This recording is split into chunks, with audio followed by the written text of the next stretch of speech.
Bienvenidos a esta videoclase de repaso sobre coherencia y cohesión, dos aspectos en los que muchas veces se cometen errores en los exámenes y por supuesto en los trabajos prácticos. Vamos a diferenciar estos dos conceptos y la influencia que tienen en una buena traducción.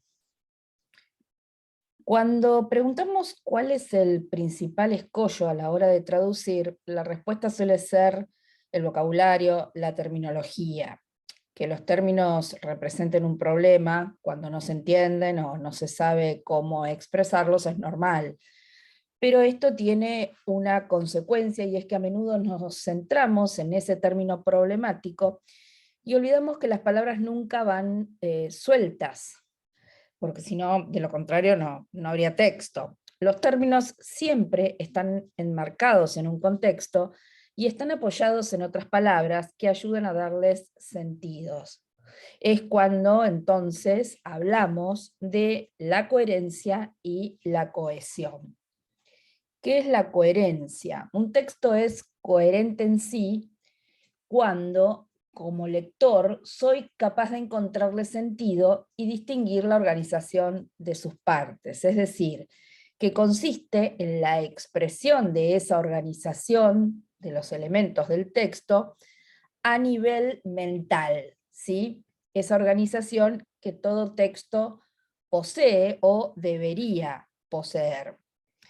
Cada parte debe entenderse por separado y en conjunto. Tiene que haber un tema central expuesto a través de una introducción, un desarrollo y una conclusión. Existen dos tipos de coherencia, la coherencia global y la coherencia local. En este ejemplo que ven aquí abajo, no hay coherencia global, sí hay coherencia local, es decir, cada oración o frase se entiende por separado. Está bien construida y redactada, pero entre las distintas oraciones no hay una relación lógica, no hay un tema que las una, e incluso algunas se contradicen. Por lo tanto, el párrafo no tiene sentido, es decir, no tiene coherencia. Entonces, para que un texto tenga sentido global, debe tener un tema central y una secuencia de oraciones relacionadas con ese tema. Es decir, debe existir una organización de los contenidos y una adecuación del lenguaje al propósito del emisor. Para reconocer el tema central, es útil intentar responder la pregunta: ¿de qué trata el texto? Una vez finalizada la lectura.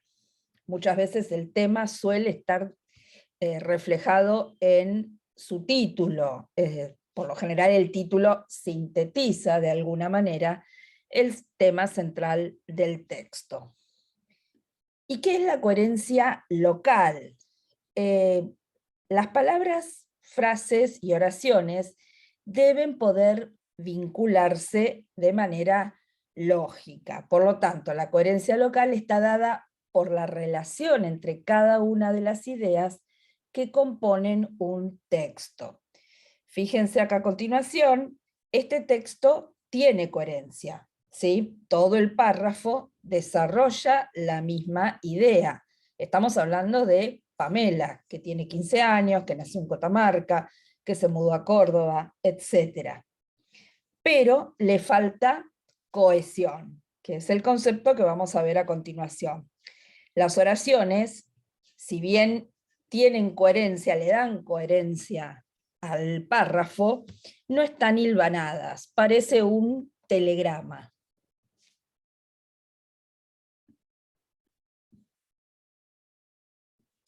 ¿Qué es la cohesión entonces? La cohesión consiste en los recursos que los emisores utilizan para encadenar las distintas partes del texto, es decir, las frases, las oraciones, los párrafos. Como podemos ver en el siguiente ejemplo, ¿sí? Pamela tiene 15 años, ella nació en Catamarca, pero se mudó a Córdoba cuando tenía 10. Sueña con su tierra natal porque dejó allí, ¿sí?, en Catamarca, a muchos amigos. Esta adolescente tiene 3 hermanos, todos, o sea, Pamela y los 3 hermanos, viven en una casa grande al pie de las sierras y asisten al mismo colegio. El establecimiento se llama, etcétera, ¿sí? Vemos que hay una organización a nivel lingüístico del texto, ¿sí? Hay una red de relaciones explícitas entre las distintas partes que se da a través de pronombres, conjunciones, hay algunas elipsis, ¿sí? Hay algunos hiperónimos, etcétera. ¿Cuáles son los tipos de cohesión? Existen 2 formas básicas, la cohesión léxica y la cohesión gramatical. Asimismo, podemos incluir el uso de los conectores como un mecanismo para lograr la cohesión de un texto. ¿Cuál sería la cohesión léxica? ¿Cuáles son los mecanismos de cohesión léxica más utilizados? Bueno, tenemos la sinonimia, tenemos los hiperónimos, tenemos la sinécdoque, que es la parte por el todo, la metáfora. Son todos mecanismos de sustitución léxica. Como pueden ver en este texto, se está hablando del tenista Juan Martín del Potro. Para no repetir el nombre, se recurre a un sinónimo, que en este caso sería su apodo o un diminutivo. Luego usamos un hiperónimo, hablamos de el deportista, vamos a un término genérico. Luego la parte por el todo, hablamos de la primera raqueta nacional. Y por último, una metáfora, es conocido este apodo también o esta manera de referirse a Del Potro como la torre de Tandil, debido a su altura y a su ciudad natal. Igualmente, hay ocasiones en que podemos recurrir a la repetición. O sea, repetimos en forma deliberada un determinado término para mantener el referente y dar cohesión al texto. Es un recurso útil, pero cuidado, no hay que excederse, porque si no generamos un desequilibrio en el texto, y ya sabemos que el español no es tan tolerante a la repetición como sí lo es el inglés. También podemos recurrir a la elipsis cuando queremos justamente evitar las repeticiones. Se eliminan los elementos innecesarios que se pueden deducir fácilmente a partir del contexto y reemplazarlos con otros, como podemos ver aquí, que se omitió trabajo en el primer caso y el verbo almorzar en el segundo. En el otro tipo de cohesión, la gramatical, los mecanismos más utilizados son los pronombres, hablamos de pronominalización, y los morfemas. Observemos el siguiente esquema. En primer lugar tenemos los pronombres demostrativos, además de evitar la redundancia, indican también la distancia a la que el emisor se encuentra del objeto o persona mencionados. Luego los pronombres personales, entre los que se distinguen los pronombres sujeto, los pronombres átonos y los pronombres tónicos, que van acompañados por una preposición, es decir, tenemos los pronombres personales, yo, tú, él, luego tenemos me, te, se, no, etc. Y los pronombres numerales, que a su vez se dividen en cardinales y ordinales, ¿sí? Aquí tenemos, bueno, los demostrativos, como les dije también, los distintos tipos de pronombres personales y los cardinales y ordinales.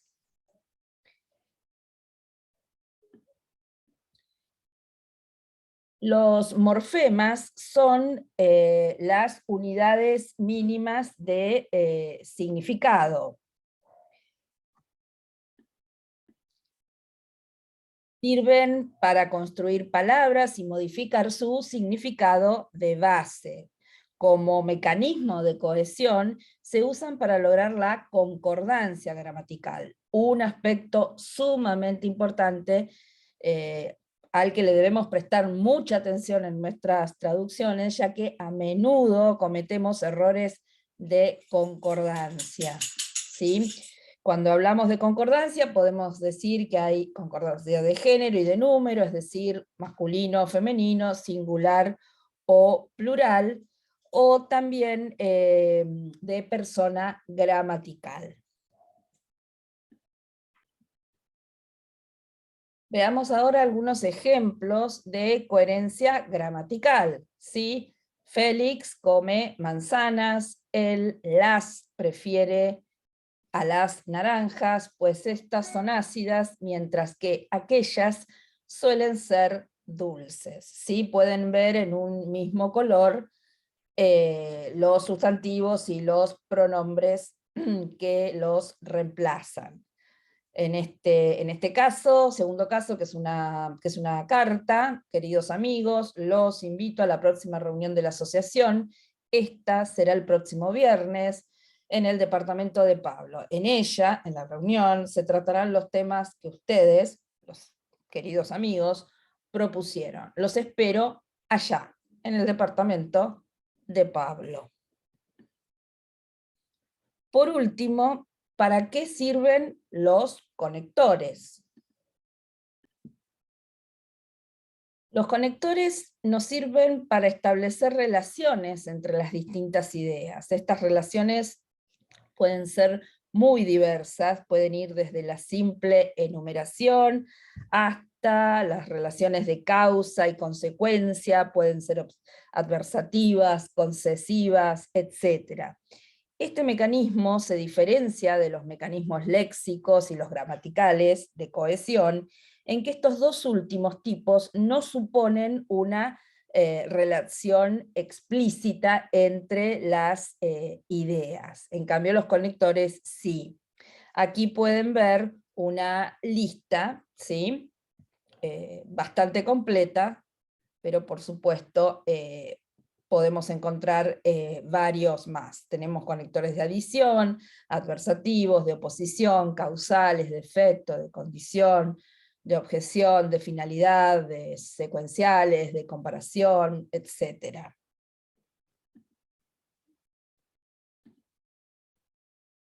Aquí vemos, vamos a ver, analizar algunos ejemplos, digamos, donde existe un problema de coherencia o cohesión. Por ejemplo, en este caso, en inglés, somos todos conscientes de que muchas veces no se utilizan enlaces explícitos entre las oraciones. Se deben inferir, como en este caso que ven aquí, ¿sí? En cambio, en español, los enlaces se explicitan de alguna manera, ¿sí? En este caso, transformamos, digamos, este participio en una subordinada, ¿sí? Una subordinada adjetiva para darle mayor cohesión al texto. Vayamos al segundo ejemplo, ¿sí? También hablamos de los enlaces intraoracionales. Recuerden que el inglés se caracteriza por la parataxis, ¿sí? En cambio en español es más común la hipotaxis. Nosotros usamos más subordinadas, ¿sí? Entonces aquí tenemos, por ejemplo, que una vez más, los enlaces se explicitan. El brontosaurio, según aprendí, ¿sí? Era un animal que se habría ahogado en el diluvio, puesto que era demasiado grande para embarcar en el arca de Noé.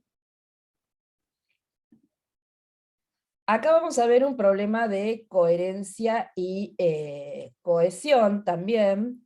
En inglés, como les dije antes, se registra un alto uso de la parataxis y el asíndeton, es decir, frases cortas coordinadas o yuxtapuestas sin conectores. Esto lo vimos cuando abordamos interferencias lingüísticas, ¿sí? Aquí tienen este párrafo como ejemplo, van a ver que son un ramillete de oraciones que no parecen tener mucha relación entre sí, ni, digamos, remitirse a un tema central. Veamos aquí una traducción al español, ¿sí? Este curso de estudio a distancia, ideal para principiantes, le asegura un comienzo brillante y le permite ganar dinero mientras aprende. Entre muchas otras ventajas, le ofrecemos profesores con amplia experiencia y ayuda para vender sus obras. Y aquí se unieron varias de las oraciones del inglés.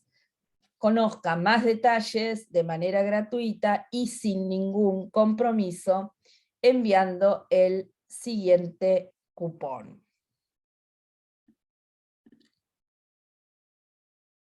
Por último, quiero compartir con ustedes este ejemplo que incluye el uso de while, que es una conjunción que muchas veces confunde, ¿sí? Y provoca errores de sentido.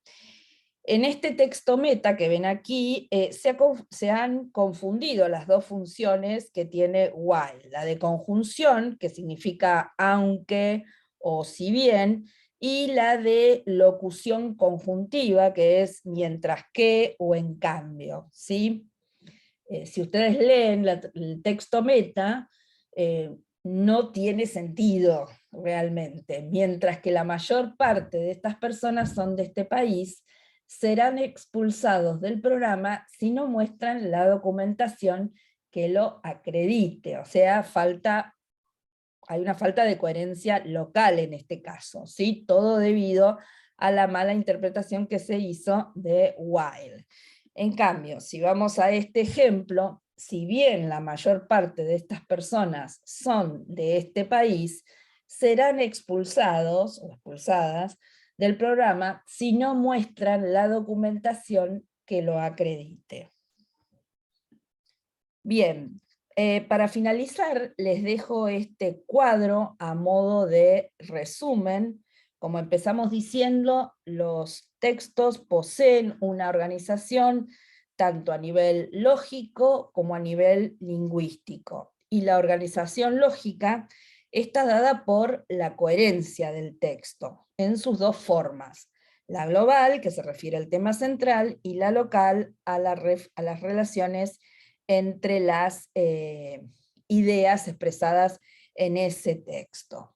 La organización en el plano lingüístico está dada por la cohesión, para la cual nos valemos de diversos mecanismos, ¿sí? Como estuvimos viendo, la anáfora, la catáfora, los deícticos, los conectores, los paralelismos sintácticos, las repeticiones, la sustitución léxica, es decir, la cohesión puede ser léxica, gramatical, y también podemos valernos de los conectores. A su vez, porque estos dos conceptos están íntimamente relacionados, la coherencia se manifiesta también en la cohesión del texto. Por lo tanto, para el traductor es vital, entonces, tener en cuenta que el uso de estos mecanismos de cohesión no siempre coincide en inglés y en español. Si no lo hace y reproduce los mismos mecanismos de cohesión de la lengua original en la lengua meta, el texto sonará extraño, carente de sentido, aunque no sepamos indicar exactamente por qué. Bien, les agradezco a todos por su tiempo. En caso de que tengan alguna consulta al respecto, no tienen más que escribirme a través del foro. Muchas gracias.